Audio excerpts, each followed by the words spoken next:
ASU researchers have created a first-of-its-kind dust storm scale, something that they say can help people here in the valley better understand these weather phenomenons.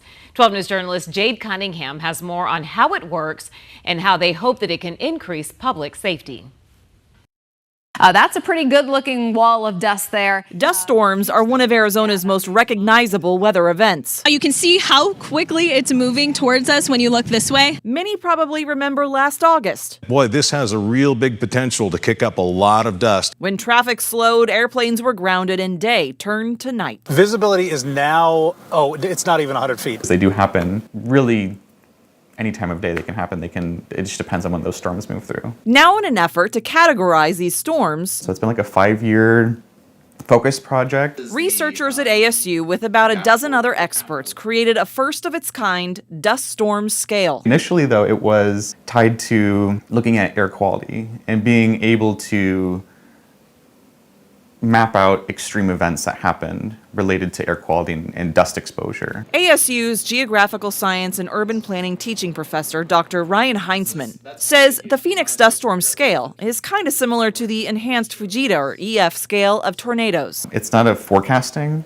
it's post-event. He says during a dust storm, air quality sensors around the valley will measure the particulates in the air, which can then help categorize the storm after.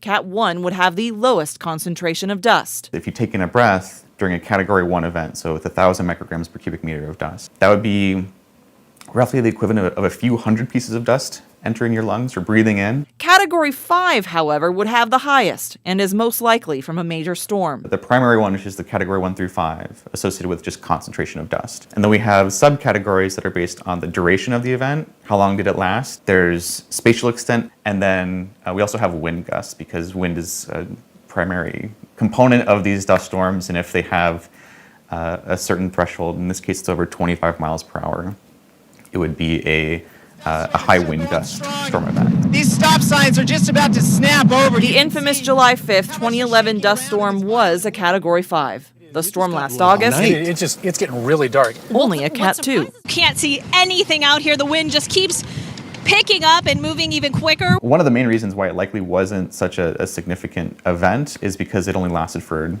10 to 15 minutes in a lot of places. It was a unique dust storm because as it moved through, it lifted up basically a new thunderstorm right above it.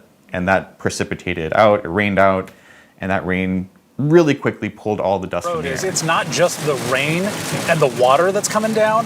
It is the wind that's pushing us along. The goal of this is to help the community connect and learn more about these storms moving forward. Let's find a way that we can categorize these storms that allow the public to engage with it in a different way, in a way that makes them think about exposure, but also how can we look at it from the perspective of transportation, or from air quality, or from dust storms and forecasting potentially in the future. And with monsoon season just around the corner, there's hope this new scale is key to accomplishing that. Jade Cunningham, 12 News. All right, Jade, we know it's coming sooner than later.